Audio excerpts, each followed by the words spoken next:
Una de las destrezas que se espera que usted consiga en este curso relacionada a los árboles es saber cómo diseñar operaciones nuevas sobre el árbol.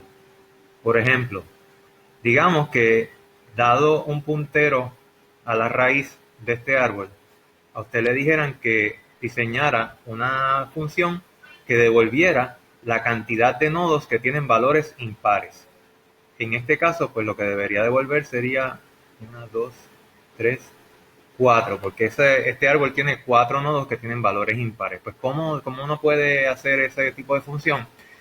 Pues la mayoría de las veces cuando la función que tú quieres diseñar para el árbol más o menos implica que tú vas a tener que recorrer todos y cada uno de sus nodos, pues la mayoría de las veces la forma más natural y más fácil de expresar esa función es de forma recursiva. Así que como función recursiva vamos a tener que pensar en el caso base y en el caso recursivo. A mí me funciona imaginarme que cuando estoy diseñando funciones recursivas para árboles, imaginarme que cada vez que se invoca esa función, se está invocando sobre uno de los nodos de ese árbol. Así que me imagino como si estoy recorriendo ese árbol con cada una de esas invocaciones. Fíjate que lo que recibe esta función que vamos a diseñar es un puntero inicialmente a la raíz, pero como es una función recursiva vamos a ir reinvocándola sobre diferentes otros nodos del árbol hasta potencialmente haberlo recorrido completo. Ok, en el caso base, la mayoría de las veces cuando estamos hablando de casos bases en funciones que trabajan con árboles, pues lo que tú necesitas pensar es en las hojas del árbol, ¿verdad? Imagínate que ese algoritmo que tú creas recursivamente está visitando los nodos del árbol y eventualmente esas invocaciones van a llegar a hojas del árbol. Por ejemplo, aquí yo te estoy ilustrando, ¿verdad? Una vez diseñemos esta función, esa función eventualmente va a llegar a invocarse sobre el 13 y sobre el 4, que son hojas. No necesariamente en ese mismo orden, pero la función va a llegar a esos nodos que son hojas. Pues yo quiero que tú te imagines o pienses qué es lo que tendría que devolver la función en esas hojas. ¿Verdad? En la función, recordándonos, estamos tratando de definir una función que nos devuelva la cantidad de nodos impares. Pues piensa que cuando tú llegas a esa hoja, eso es el arbolito completo. La hoja es el arbolito. Y si ese fuese todo el árbol que te tocara a ti analizar, ¿qué tú vas a devolver? Pues en el caso de una hoja que es impar, lo que tú quieres devolver es 1, ¿verdad? Porque esa hoja que contiene un valor impar, así que él le va a dejar saber a quien lo invocó que en su arbolito, que del cual consiste solamente ella, pues hay un impar, que es ella. En el caso de que llegaras a una hoja que es par para este algoritmo, pues entonces tú lo que quieres devolver es 0. ¿Ok? Así que el caso base para esta función sería lo más fácil para mí, pues pensar en esos casos que tienen que ocurrir cuando llegamos a las hojas del árbol. Y ya quedamos en que queremos devolver 1 si es par, perdón, 1 si es impar y 0 si es par.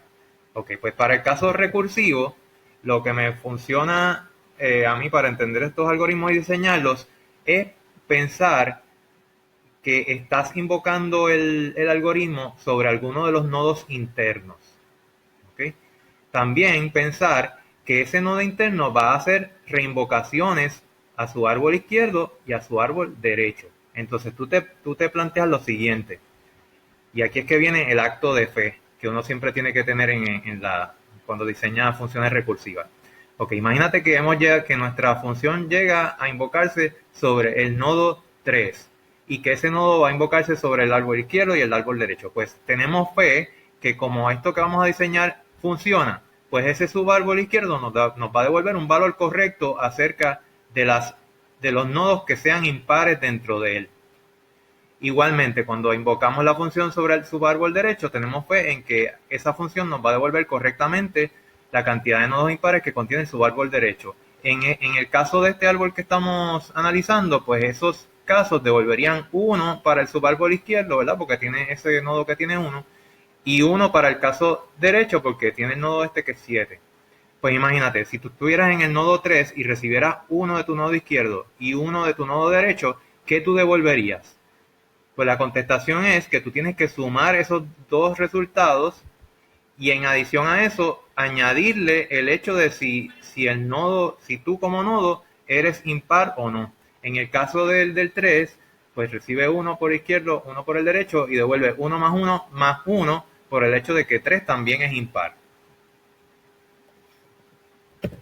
En el caso del nodo 8, que es la raíz, pues él hubiese invocado para este lado, por este lado le hubiese llegado 1, 2, 3. De hecho, tengo esto mal, vamos a corregirlo aquí, ¿no? Sobre la marcha. Le llegaría un 3. Le llegaría un 3 por este lado, ¿verdad? Porque en este subárbol hay 3 impares. Le llegaría un 1 por este lado, porque en ese otro lado hay un impar. Entonces el 8, como no es impar, pues entonces él devolvería simplemente la suma de 3 más 1, que eso está incorrecto aquí, lo vamos a corregir al momento. 3 más 1. Así que lo que devolvería el 8 en ese caso es la suma de sus subárboles izquierdo y subárbol derecho. Más 0 porque en este caso el nodo es un número par. Así que generalizando eso, aquí está una posible contestación, un posible algoritmo para calcular el número de impares, que vamos a ilustrar lo que significa cada uno de los pasos. Este primer paso es para cuando esta subrutina se invoca sobre un árbol vacío. Los árboles vacíos no tienen números impares, así que mi función debería devolver 0. Este segundo caso es para el caso de las hojas. Fíjate la condición. Si el nodo que estoy visitando no tiene ni hijo izquierdo ni hijo derecho, quiere decir que es una hoja, pues en ese caso va a devolver el módulo 2 del dato que contiene ese nodo. Y esto si es un número par, pues quiere decir que devuelve 0. Si es impar, devuelve 1. ¿Okay? Eso es para las hojas. Entonces aquí tenemos el caso recursivo del que estábamos hablando en el último slide, que es, si yo no soy hoja, si soy un nodo interno, pues yo voy a invocar esta función para mi subárbol izquierdo y a eso le voy a sumar lo que me devuelva la función para mi subárbol derecho, y más eso le voy a sumar lo que contengo yo como nodo. ¿Okay? Eso generaliza el caso que vimos anteriormente.